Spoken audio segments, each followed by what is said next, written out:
ગુર્જરપતિ મૂળરાજદેવ ભાગ 1 લેખક ધૂમકેતુ પ્રકરણ 20 ગંગા મહને સાધ્યો। કાગ બીજ માત્ર કાણિયા ન હતા, કાણિયા નર કોક સાધુ પણ હતા। એમણે ગંગા મહને માધવ સાથે જતો જોયો એટલે મનમાં એક પ્રકારની પોતે નિરાત અનુભવી। છોકરાને લઈને પાટણમાં ફરવું એમને ફાવત પણ નહીં, અને આ રાજનો છોકરડો પાટણપતિ થઈ બેસે એ કંઈ એમના મનમાં ગમ્યું ન હતું। એમના દિલમાં રાજ પ્રત્યે પણ દ્વેષ તો હતો। પોતે કાણિયા હતા એટલે જ રાજ ફાવી ગયો હતો, બાકી હોશિયાર પોતે જ હતા। એટલે એમણે અભય ચાવડા સાથે વાતને વાતમાં વીર ચાપોદકટના અધિકારની વાત જાણી લીધી ને ચાવડાઓની વાત જાણવા માંડી। એમાંથી એમને એક વાત મળી, ધરણીવાળા ચાપોદકટ હજી અણનમ હતો, એ વર્ધમાનપુરનો સામંત હતો। બીજ સોલંકીને આ વાત ઘણી અગત્યની લાગી। જો વર્ધમાનપુરની આસપાસ કે જાંબુમાલી નદી સુધીમાં લડાઈનું મેદાન હોય તો 3 સૈન્ય ભેગા થાય, મૂળરાજ તળ રહી જાય। એણે મનમાં ગાંઠ વાળી લીધી। વીર ચાપોદકટ એ મૂળરાજદેવનો અંગરક્ષક સૈન્યનો સેનાપતિ હતો। એ મહામાનભેરો અધિકાર હતો, એ ડગે તેમ ન હતું। બીજ તો બધા ચાવડાને મળીને વાત જાણવા માગતો હતો, પણ આ તરફ માધવ મંત્રી પોતાના મેળમાં જ ગંગા મહને પોતાને ત્યાં અતિથિગૃહમાં લઈ ગયો હતો। ઉયાભટ્ટનું તો નામ હતું, પણ એને કોઈ રીતે ગંગા મહને સાધી લેવો હતો।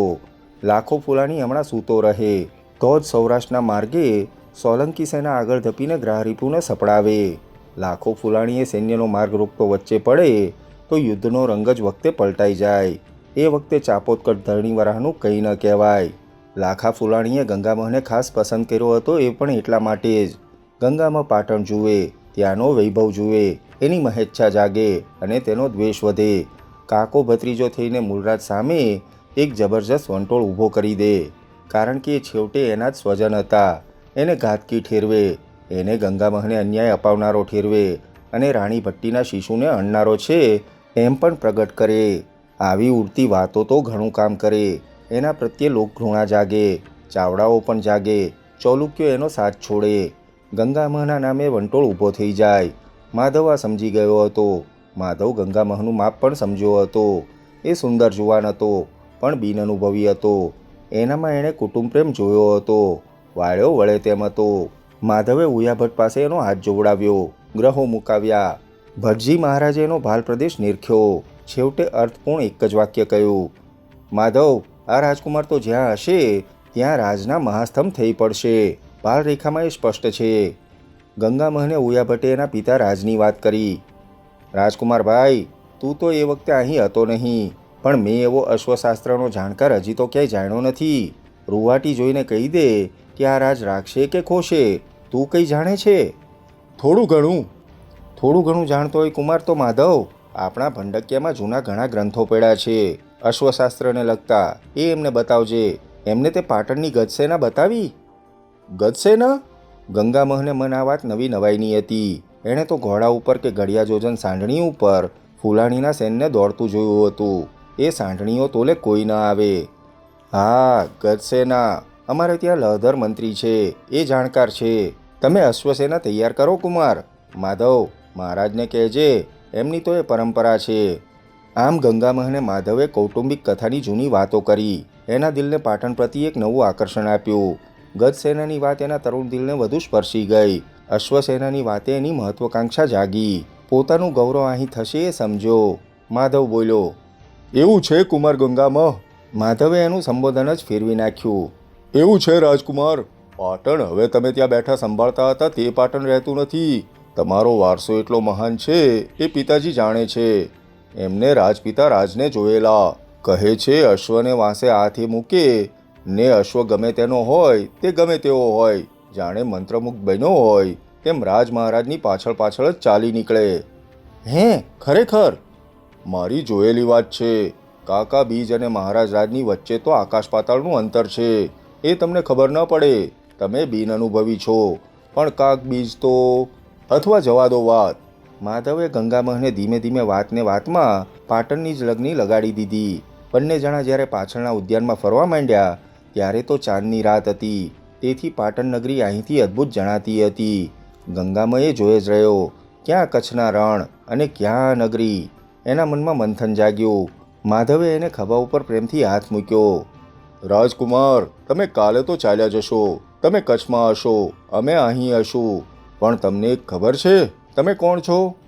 કેમ, કોણ? તમે ચૌલુક્ય છો કુમાર.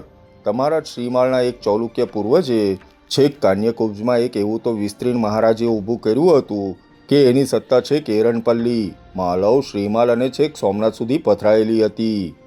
આવડું મોટું ચૌલુક્ય રાજ, શું કહો છો? ગઈકાલની જ વાત કરું છું. એવડું મોટું ચૌલુક્ય રાજ હતું ને ફરીને એવડું જ ચૌલુક્ય રાજ થવાનું છે. મહારાજ મૂળરાજદેવ જેવાને હાથે, તમારે હાથે. તમે પણ ચૌલુક્ય છો. માધવ તરફ પ્રેમથી, આભારથી, અહોભાવથી ગંગામાં જોઈ રહ્યો. એને મંત્રી ચૌલુક્યનો મિત્ર લાગ્યો. સ્થાપનારા કોણ હતા? તમારા જ પૂર્વજો, નાગરાજ ચૌલુક્ય નાગભટ્ટ. એ શ્રીમાલમાંથી કાન્યકુબ્જ ગયા. 300 વર્ષની એક મહાન પરંપરા એમણે સ્થાપી દીધી. એ વંશવારસો મહારાજ રાજ પાસે હતો. મહારાજ મૂળરાજદેવ પાસે છે, તમારી પાસે છે. હું તમારા ભાલમાં એ વાંચું છું. તમારી પાસે પરંપરા જેવી તેવી નથી. તમારો વારસો જેવો તેવો નથી.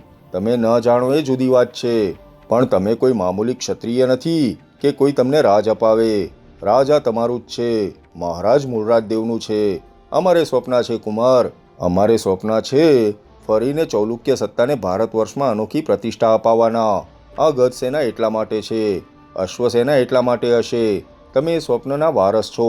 તમે કચ્છની શુષ્ક રેતીના બાળક નથી. તમે કોઈ લૂંટારૂ જેવા રાજા નથી. તમે તો ચક્રવર્તી પદે આવવા માટે છો. મામા ફુલાણી પાસે શું છે? શું હોય? કેવળ સાંઢણીઓ ઉપર ભાગવાના યુદ્ધ. એમ કંઈ મહાન રાજ્ય સ્થપાય તમે માનો છો? સાચું કહેજો. તમને ન રૂચે, તમારા એ મામા છે, તમને પ્રેમથી જાળવે છે.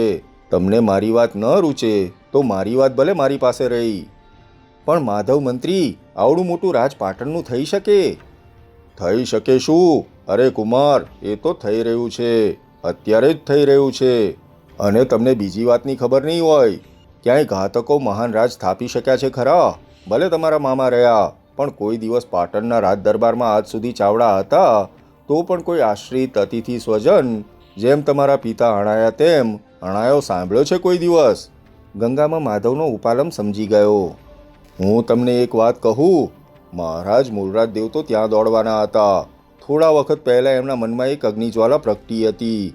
રાજપિતાને અણનાર લાખો જામ, એ પણ મૂળ તો ગર્જનક દેશમાંથી આવ્યો છે ને. એવાને માટે ખુલ્લા યુદ્ધ પણ શું? એને ક્યાં ખુલ્લા યુદ્ધનો અધિકાર છે? એને તો કેવળ હણી નાખવાનો જ હોય, ગમે તે રીતે, ગમે ત્યારે, ગમે તે રસ્તે. જે રીતે એણે રાજપિતાને હણ્યા હતા તે જ રીતે એને હણી નાખો. એ ત્યાં આવવાના હતા, તમને જ મળવાના હતા. અમે માંડ માંડ એમને વાયરા છે. અમારે તો અહીં કુમાર એક મહાન રાજ્ય, ચૌલુક્ય રાજ્ય સ્થાપવાનું છે. એના શ્રી ગણેશ માંડ્યા છે. અમને આવી દોડ ન પોસાય. મહારાજ મૂળરાજદેવ એક મહાન યુદ્ધ સૌરાષ્ટ્રમાં લઈ જવાના છે, પણ બીજા યુદ્ધ પણ અમારા ઉપર લટકી રહ્યા છે. એટલે અમને પીઠ પાછળ કોઈ ઘા ન દઈ દે એ પણ અમારે જોવાનું છે. આ રાજ કંઈ ખોબા જેવડું નથી. તમને પૂછું છું કુમાર, આ બધું જાણ્યા પછી હવે તમારા મહાન વારસોને સજીવન કરવા અમારી સાથે રહેશો કે હજી પણ લાખા ફુલાણીના આશ્રિત રહેશો? કોઈના નહીં ને લાખા ફુલાણીના, પિતૃઘાતકના. તમારી માતા રાયાજીને તો હું હજી સદેહે જાણે જોઈ જ રહ્યો છું. એ જ તમને કહે છે, મારા દીકરા, ઉઠ ઉઠ, તું જેવા તેવા રાજવંશનો વારસ નથી. માધવ મંત્રી બોલીને રાજકુમારની સામે જોઈ રહ્યો. રાજકુમારના દિલમાં એણે એક તુમુલ તુફાન ચાલી રહેલું જોયું. માધવે એના દિલને વધુ સ્પર્શ કરવાની તક લીધી. આ તમારા બીજ કાકા, એને નથી પોતાનું ગૌરવ, નથી પોતાની મહત્વકાંક્ષા, નથી પોતાના વારસાની પણ જાણ, નથી એનામાં યુદ્ધનું તેજ, નથી એનામાં રાજદ્વારી શક્તિ. એની પડખે રહીને તમે શું મેળવશો? શું કરશો? કુમાર, કંઈ જ નહીં. નિર્માલ્યના પડખા સેવવા એના કરતાં પથરાને સેવવો સારો. જે માણસ પોતાના સગાભાઈને અણાતો જોઈ રહે છે, અરે જોઈ રહે છે શું, નથી એક આંગળી ઊંચી કરી શકતો, નથી એક શબ્દ બોલી શકતો, એ શું માણસ છે? નથી. નથી એણે એના દિલમાં એનો ડાઘ પણ સંગ્રહ્યો. એવા નિર્માલ્યની પડખે રાજકુમાર તમે ક્યાં સુધી રહેશો અને રહીને શું મેળવશો? તમારી માતાએ અગ્નિને દેહ શું અમસ્તો અર્પી દીધો હતો? એ યાદ કરો. એણે દેહ અર્પ્યો શું એટલા માટે? તમે તમારા પિતાના ઘાતકના નિર્માલ્ય નિરાશ્રિત બની રહો એટલા માટે? ના ના, તમારું સ્થાન તમે લેવા દોડો માટે. તમે ગંગામાં રાજકુમાર, તમારું સ્થાન અહીં હોય, નહીં કે ત્યાં. ત્યાં છે શું? રેતી છે. રાજકુમાર ગંગામહની આંખમાં માતાનું નામ સ્મરણ થતાં જ આંસુ આવી ગયા. તે માધવની સામે જોઈ રહ્યો. તે એકદમ ઊંડા શોકમાં પડી ગયેલો જણાયો. એના દિલમાં કંઈનું કંઈ થઈ રહ્યું હતું. માધવે એના ખભા ઉપર ધીમેથી હાથ મૂક્યો. પ્રેમભર્યા શબ્દોમાં એને આશ્વાસન આપ્યું. રાજકુમાર, પણ આપણે ઉતાવળા થવાનું નથી, આકરા થવાનું નથી, દોટ મૂકવી નથી.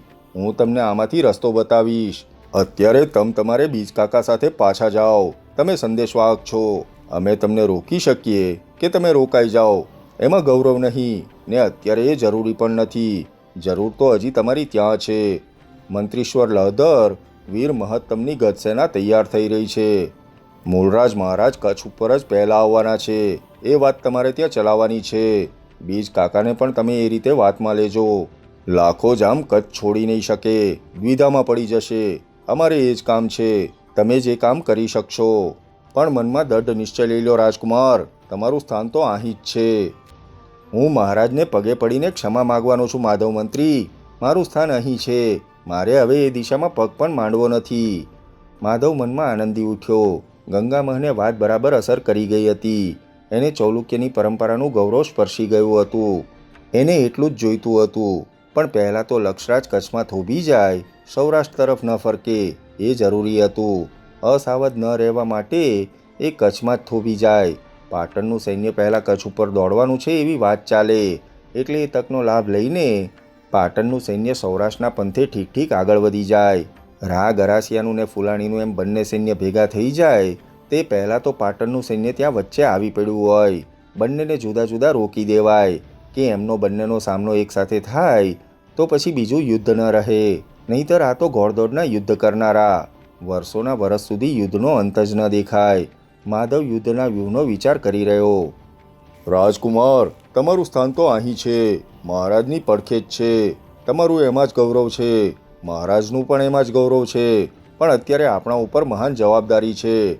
આપણા ઉપર યુદ્ધની તલવાર લટકે છે. એમાં તમે અમને ઘણી બધી રીતે મદદરૂપ થઈ શકો તેમ છો. એટલે તમે ત્યાં જાઓ. લક્ષરાજને અહીંની ગજસેનાની વાત કરો.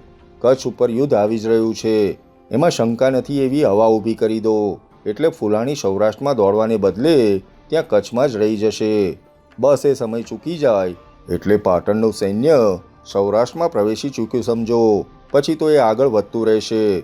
તમારે એટલા માટે હમણાં ત્યાં જવાનું છે. લાખો ફુલાણી વહેલે મોડે સૌરાષ્ટ્ર તરફ તો દોડવાનો જ છે.